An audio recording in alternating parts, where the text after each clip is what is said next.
In today's video, I'm going to teach you how to format forms title in Smartsheet.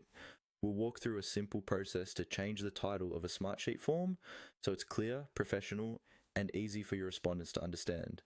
This is especially useful if you're creating forms for things like requests, registrations, or feedback, and you want the title to match the purpose of the form. First, you'll want to open the Smartsheet sheet that your form is connected to. Once you're in the sheet, look for the option to manage forms. Depending on your layout, this is usually found at the top of the screen where you'll see a button or menu labeled Forms. Go ahead and click on that. This will open a list of any existing forms tied to that sheet, and it also gives you the option to create a new one. If you're creating a new form, Smartsheet will open the form builder for you automatically. Here, at the top of the form editor, you'll see a default title area, which often says something like Untitled Form, or uses the name of the sheet. On the right-hand side, you should also see a panel or section where the form title is displayed again.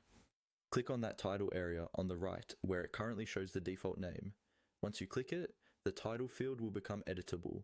This is where you can type in the exact title you want your respondents to see.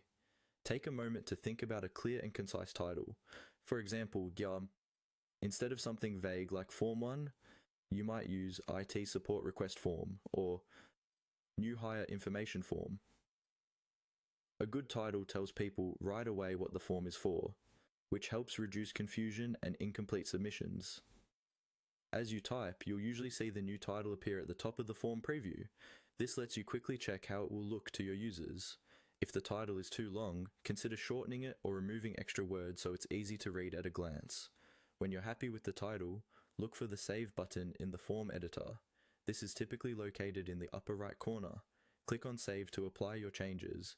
This step is important because if you forget to save, the form will keep the old title, and your edits won't show up for anyone filling it out. After saving, your updated form title is now live.